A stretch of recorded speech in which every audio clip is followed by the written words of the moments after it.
देवियों सज्जनों, is the 2020 TVS Apache RTR 200 4V।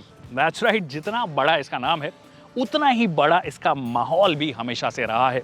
पर यह है इसका BS6 अवतार। क्या ये उस माहौल को बरकरार रखने में सफल हो पाएगा, वो आज हम पता लगाने की कोशिश करेंगे। खम्मागड़ी देवियों सज्जनों, my name is Vikas Yogi, you watching S studio and this is the new Apache RTR 200 4V BS6।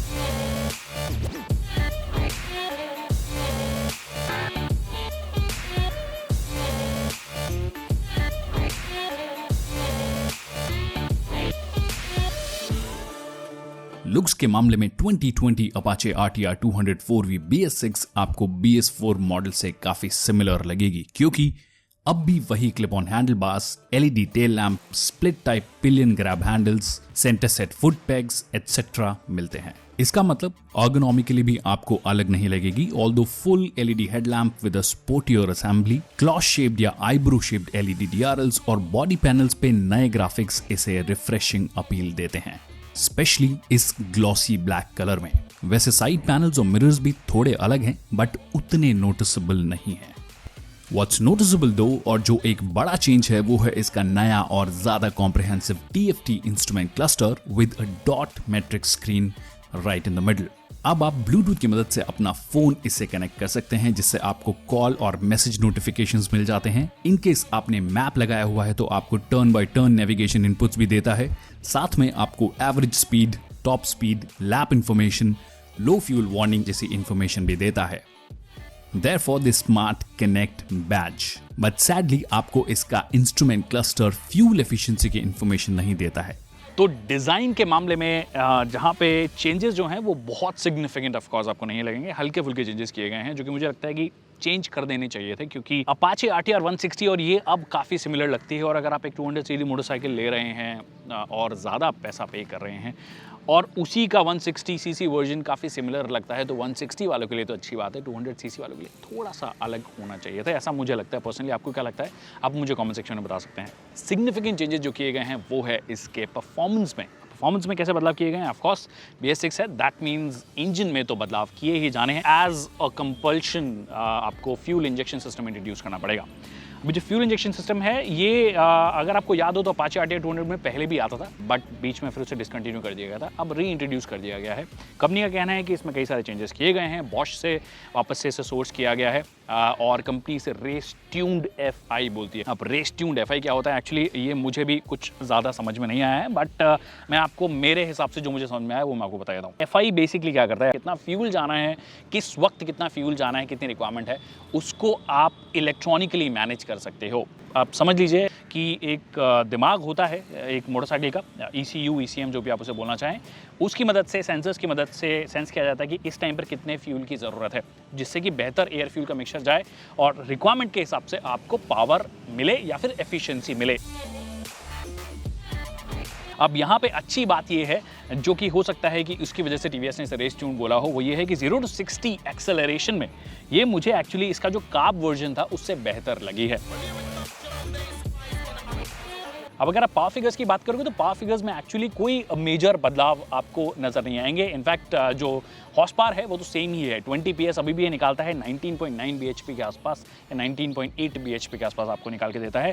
Torque जो है उसमें आपको थोड़ी कमी नजर आएगी, लगभग 1.5 Nm का ड्रॉप है, 16.8 Nm ये आपको देती है। अब अगर आप, जैसे कि मैंने कहा कि 0 to 60 जो है उसमें एक्सेलरेशन में ये आपको कार्ब से थोड़ी फास्ट लगेगी, पर जहाँ पे हायर अप द रेंज आप बात करोगे, जब आप टुवर्ड्स 100 kmph जा रहे हो या उससे ऊपर जा रहे हो, तो वहाँ पे आपको थोड़ी स्लो लगेगी कार्बोरेटेड वर्जन से अगर आप कंपेयर करें। अब वो एक नुकसान जो है वो हर मोटरसाइकिल में हो रहा है, सिर्फ इसके साथ में नहीं है। जैसे ही BS6 में जा रहे हैं, जितने भी मोटरसाइकिल्स कार्ब से FI जब जा रहे हैं तो उसमें परफॉर्मेंस थोड़ा सा लूज आउट हो जाता है, यहाँ पर भी आपको लगता है, स्पेशली अगर आप, जैसे कि मैंने कहा, ट्रिपल डिजिट स्पीड्स को अगर आप चेज कर रहे हैं। अदरवाइज मिड रेंज जो है इसका वो काफ़ी एंटरटेनिंग आपको लगने वाला है, मतलब 7,500 RPM तक, 7,500 RPM तक आपके पास में अच्छी खासी पावर रहती है। और पावर तो रहती है, पावर उसके एक्चुअली ऊपर भी रहती है, बट अच्छी बात यह है कि यहाँ तक रिफाइंड भी रहता है आपका ओवरऑल इंजन।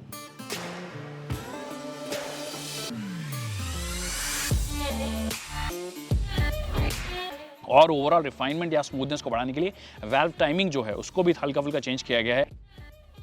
जिसकी वजह से क्या हुआ है, ओवरऑल स्मूथनेस जो है बाइक में शुरू से ही, मतलब राइट फ्रॉम द स्टार्ट आपको काफ़ी स्मूथ लगती है, मिड रेंज तक आपको काफ़ी स्मूथ लगती है, 7,500 आरपीएम तक आपको बहुत स्मूथ लगेगी। उसके ऊपर आप जाओगे, परफॉर्मेंस भी टेपर ऑफ होने लग जाती है, साथ में जो आवाज़ है वो काफ़ी ज़्यादा आपको सुनाई देने लग जाती है। इंजन की नॉइज़ है, वाइब्रेशन है, वो काफ़ी ज़्यादा आपको सुनाई देगा। फुट पेक्स पे जो है आपको वाइब्रेशंस फील होते हैं, आपको जो हैंडल है, हैंडल बार पे वाइब्रेशंस आपको फील होते हैं, तो वो थोड़ा कंट्रोल किया जा सकता था। So it's better that you keep it below 7,500 RPM. अब एफआई के होने से एक चीज़ अच्छी हुई है कि फ्यूल एफिशिएंसी बेहतर हुई है। कंपनी का क्लेम है कि लगभग 10% इसकी फ्यूल एफिशिएंसी बेहतर हुई है। आप आराम से चलाओगे तो आप इजीली 45 से 50 के बीच में आप आराम से निकाल सकते हो। एक और चीज़ जो टीवीएस ने ऑफर की है, एक नया टेक्नोलॉजी ये बोलते हैं GTT ग्लाइड थ्रू टेक, जो कि अपाचे RR310 में भी दिया गया है, बट वो मैंने क्योंकि ट्रैक पे चलाई थी तो मैं उसे सिटी में तो ऑफकोर्स टेस्ट नहीं कर पाया। यहाँ पे मैं सिटी में ही मैंने इस व्हीकल को चलाया है और GTT एक्चुअली काफ़ी सीमलेसली काम करता है। मतलब कैसे काम करता है, आप मान लीजिए फर्स्ट गियर में है, जैसे आप फर्स्ट गियर में लगा के क्लच को हल्के से छोड़ेंगे तो बिना एक्सेलरेशन दिए आपकी जो मोटरसाइकिल है वो 7 kmph की जो स्पीड है, 7 kmph की जो स्पीड है वो मेंटेन कर पाएगी। सेकंड गियर में लगभग 12 kmph की स्पीड मेंटेन कर लेती है, थर्ड गियर में 17 kmph की स्पीड मेंटेन कर लेती है। दैट मीन्स अगर आप बम्पर टू बम्पर ट्रैफिक में जाते हैं, हेवी ट्रैफिक एरियाज में रहते हैं, ऐसे शहरों में रहते हैं जहाँ पे ट्रैफिक भरपूर है, वहाँ पे ये टेक्नोलॉजी आपके लिए हैंडी होगी काफ़ी। तो ओवरऑल मेरे हिसाब से एक ज़्यादा बेहतर पैकेज हुआ है। जहाँ तक सस्पेंशन की बात है, ओवरऑल राइड क्वालिटी की अगर आप बात करेंगे तो राइड क्वालिटी में कोई ज़्यादा मेजर बदलाव आपको नज़र नहीं आएगा, क्योंकि सस्पेंशन सिस्टम में कोई चेंज किया ही नहीं गया है। वही आपको कयाबा सोस्ट सस्पेंशन मिलते हैं फ्रंट में भी और रियर में जो मोनोशॉक है वो भी सेम है। जो फर्क है वो है कि रियर टायर जो है उसमें बदलाव किया गया है। जो पिरेली के टायर मिलते थे ऑप्शनल, वो नहीं मिलते हैं अब। टीवीएस का ही टायर है, यूरो ग्रिप में प्रो टेक सीरीज का ये टायर है, 17 इंच का है, मतलब साइज में कोई बदलाव नहीं है। बट अच्छी बात यह है कि ये बहुत अच्छी ग्रिप आपको ऑफर करता है, ट्रैक्शन जल्दी से लूज नहीं करने देता है, तो कॉन्फिडेंस वाली आपकी जो राइड है ओवरऑल हो जाती है। बट जो कॉन्फिडेंस थोड़ा सा और बेहतर हो सकता है वो आपके ब्रेकिंग में हो सकता है। कोई चेंज नहीं है, फ्रंट और रियर दोनों में आपको डिस्क ब्रेक मिलते हैं, वही आपको ABS मिलता है, डुअल चैनल ABS आपको मिलता है। तो ब्रेकिंग में कोई चेंज नहीं किया गया है, जो कि मुझे लगता है कि चेंज होना चाहिए था। थोड़ी बहुत और बेहतर बाइट अगर आपको मिल जाती है तो मज़ा आ जाता है, तो वो थोड़ा डेफिनेटली बेहतर हो सकता है। और हैंडलिंग के बारे में बोलने की बात ही नहीं है। एक 200cc मोटरसाइकिल इस पूरे सेगमेंट में अगर मैं बात करूँ तो ये सबसे बेहतरीन आपको राइड और हैंडलिंग बैलेंस देती है। अभी भी वो मेंटेन्ड है, काफ़ी फ्लिकेबल है। कई बार आपको क्विक जिप थ्रू होना पड़ता है ट्रैफिक में से, या फिर आपको मान लीजिए कई बार हाईवे पे जा रहे हैं, शार्प टर्न आ गया एकदम से, या लेन चेंज आपको करना पड़ता है, तो काफ़ी कॉन्फिडेंस से भरा आपको वो एक्सपीरियंस देता है। तो ओवरऑल आई थिंक परफॉर्मेंस में काफ़ी कुछ इंप्रूव हुआ है, काफ़ी रिफाइंड हुई है। 0 to 60 एक्सेलरेशन जैसे मैंने कहा कि थोड़ा सा फास्ट हुआ है। हाईवे पे थोड़ी सी कमी आपको कार्बोरेटेड वर्जन से डेफिनेटली आप कंपेयर करेंगे कमी लगेगी, वो ड्रॉप आपको नजर आएगा, लगभग आधे से 1 सेकंड का ड्रॉप है। बाकी overall I think it has become a much better motorcycle in a lot of sense.